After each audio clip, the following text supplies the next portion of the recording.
Hello বন্ধুরা, কেমন আছো তোমরা সকলে? তো গুড মর্নিং। তো আজকে একটা রাইড শুরু করছি। তো অনেক দিন ধরে বলছে লংয়ে রাইড। তো ফাইনালি আজকে যাচ্ছি লংয়ে রাইড। আর মুর্শিদাবাদ বহরমপুর ডিস্ট্রিক্টে যাচ্ছি। তো রাইডটা প্রায় 1.5 থেকে 200 কিলোমিটার রাইডটা হবে। আর আমার সাথে আছে কেউ নেই, আমি, আমার ওয়াইফ আর জয়া আছে। আর আমি এখন লোকেশনে দাঁড়িয়ে আছি। এদিকে 3 হয়নি হোটেল, আর সামনে হচ্ছে দাদাবাবার গেট, আর এটা হচ্ছে আমাদের কোডের রাস্তা।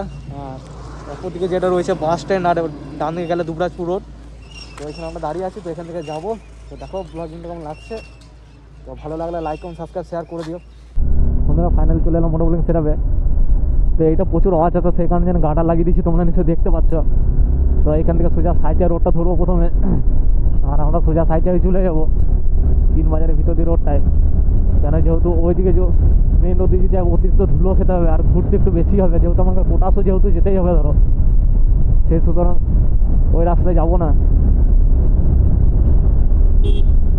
যেন আমরা 3 বাজারের ভিতর দিয়ে রাস্তাটাতে চলে যাবো।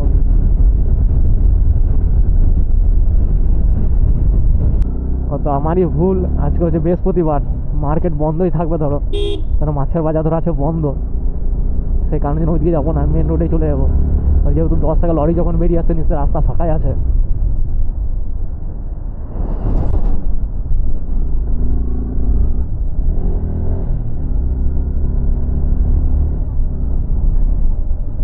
তো আমরা এখন হচ্ছে পুলেরা ক্রস করে যে জঙ্গলটা রয়েছে, তোমরা নিশ্চয়ই দেখতে পাচ্ছ সামনে জঙ্গলটা। আর এখান থেকে সামনে মোড়টা হচ্ছে দুর্গাপুর মোড়। গাড়ির স্পিড প্রায় 90+ আছে, প্লাস স্পিডটা।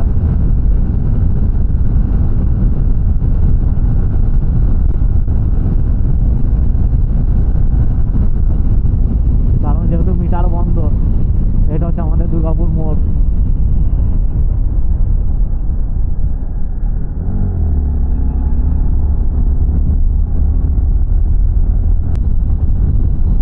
তো বন্ধুরা, এর মধ্যে সাইডে আমরা জায়গা আছি প্রায় বলতে গেলে, আর এখান থেকে আর কিছুটা বাস স্ট্যান্ড।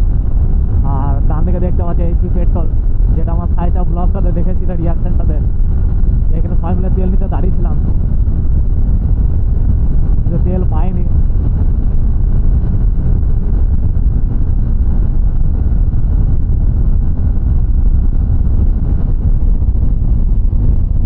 তো আমাদের সিউড়ি থেকে সাইডে ডিস্টেন্স কভার করতে 10 থেকে 15 মিনিট লাগলো ভারী জোর।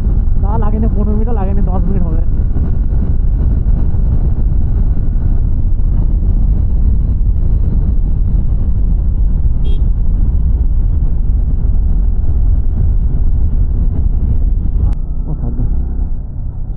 তো ডান দিকে ছিল আমাদের সাইডটা বাস স্ট্যান্ড। সোজা যাবো আমরা এখন নতুন ব্রিজে, সাইডটা নতুন ব্রিজ। তো ওইখানে যে কটা শ্যুট করবো জয়ার, তারপরে ওইখান থেকে সোজা চলে যাবে একবার কোটাসুর। তো বন্ধুরা, এটা হচ্ছে কোটাসুর। তো ফাইনালি কোটাসুরও ক্রস করে যাচ্ছে আমরা।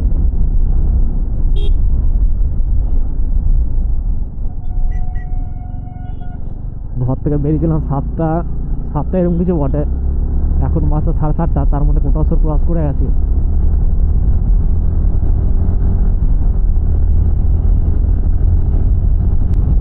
তো এইখান থেকে আর কিছুটা কল্লেশ্বরের শিব মন্দিরটা, তোমরা যারা জল ঢালতে এসেছো তারা নিশ্চয়ই জানবে। শিব মন্দিরটা জানবে কি, সরি চিনবে তোমরা। কল্লেশ্বরের শিব মন্দির খুব বিখ্যাত একটা মন্দির।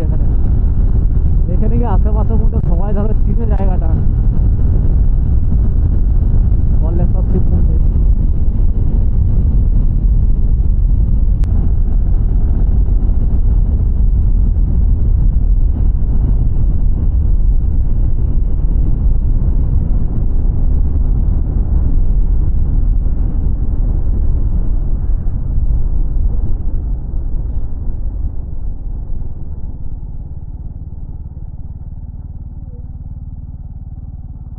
এখানে দাঁড়া একটা ছবি তুলে নি।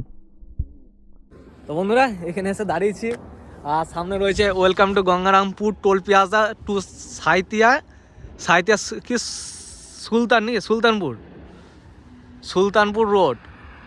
তো এখানে দাঁড়িয়েছি, আর এখানে দেখো জয়ার অবস্থা, ধুলো দেখে না কত অতিরিক্ত। বন্ধুরা, এটা হচ্ছে কল্লেশ্বর মোড়। তো এটা হচ্ছে কলেশ্বর মোড়, আর সামনে সব লেখা আছে পোস্টারে সব।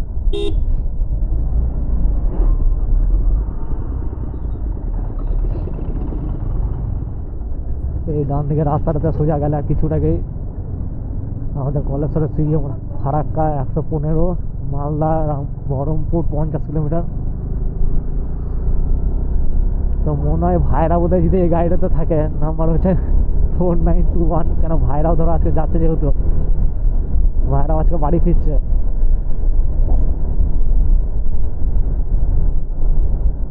তো ভাইরা দুদিনের জন্য এসেছিলো আমাদের এখানে ঘুরতে। তো তোমরা যারা যারা ইনস্টাগ্রাম ধরো আমাকে ফলো করে আছো, তোমরা তো নিশ্চয়ই জানবে কোন ভাইয়ের কথা বলছি। সেটা হলো নটি বয় বলে একটা প্রোফাইল আছে, দেখবো আমার ফলোইংয়ে কদিন ছিল। তো ওই ভাইটাও আজকে বাড়ি ফিরছে, ওরও বাড়ি মুড়ছে বহরমপুরে।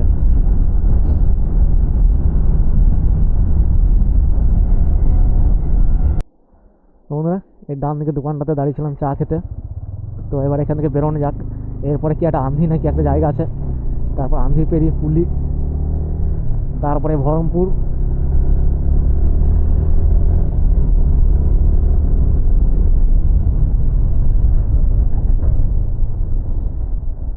এখান থেকে দেখলাম ডিস্টেন্স দেখা যাচ্ছে 70 কিলোমিটার, এখনো 70 কিলোমিটার বাকি আছে এখনো। তো মর্নিংয়ে রাইড করে একটা সত্যি একটা সলিড এনার্জি শরীরে। ওয়েটে আছি 2027 খালি। ওটা সব থেকে বড় লং হবে, প্রায় সপ্তাহ 2-3 গল্প করবো এটা। আর সেখানে মনে হয় না কেউ যাবে, সেখানে আমি আর আমার ওয়াইফই যাবো, তাছাড়া কাউকে মনে হয় না কেউ যাবে আর কি। আর গেলেও দেখা যাবে, তাকে তো গ্রুপটা ধরো আরো বড় হতে পারে, কেন পিছনে আরে হিমালয়ান আছে, তখন থেকে টানছে আমার সাথে সাথে। তো আমরা আন্ধি পেরিয়ে গেছি।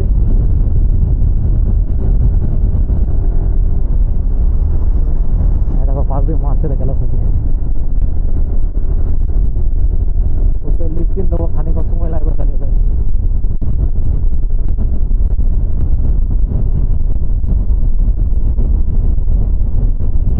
রাস্তা ভালো না বলে আমি টানছি না।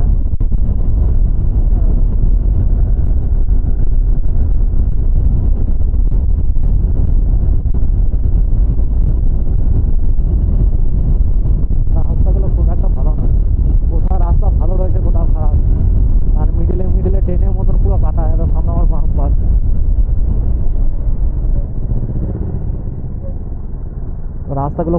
রাস্তাগুলো খুব একটা ভালো না, কেন তোমরা দেখা যায় মিডিলে কেমন পুরোপুরি খাল, পুরো মজে হাওড়া থেকে রেখে মনে হচ্ছে মাটি যেরকম কেটে নেয় ওরকম করে পুরো কেটে নিয়েছে পুরোপুরি।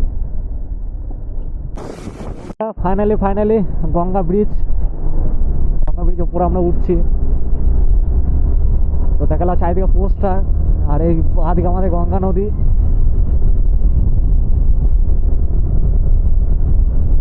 ফাইনালি গঙ্গা ব্রিজ উপরে উঠছি আমরা ব্রিজে।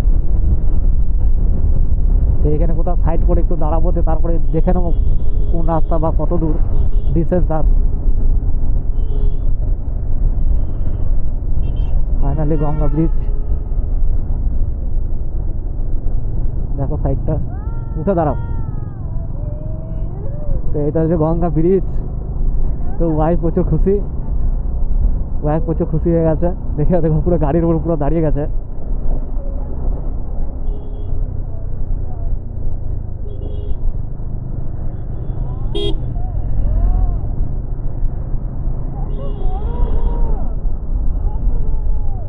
তো বন্ধুরা এখানে ক্যামেরা কিছু ওয়েট করি বলছি, সরি ক্যামেরাটা অফ করি।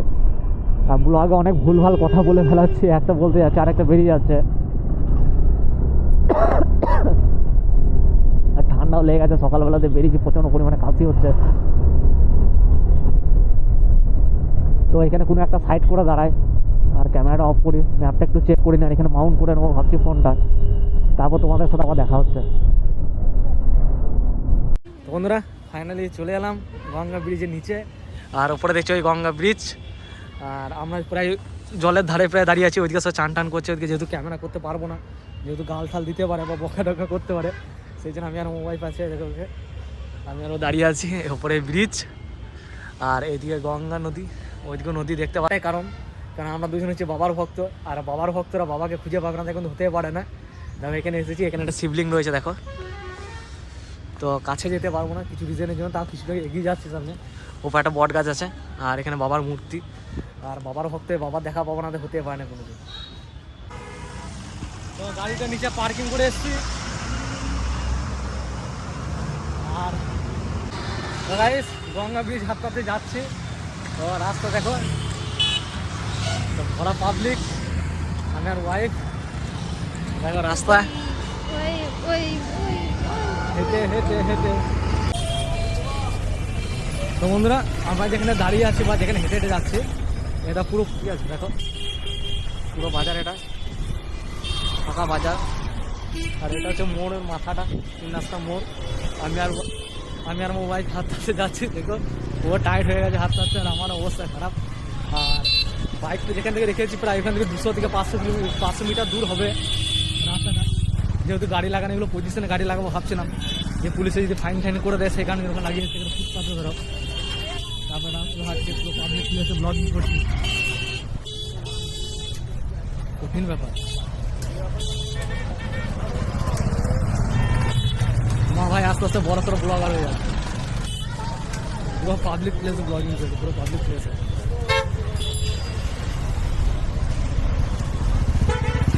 হেঁটে যাচ্ছি রাস্তা শেষ হচ্ছে না। হ্যাঁ, তো পা ধরে গেছে বলছে, আর হাসবো আমার সাথে।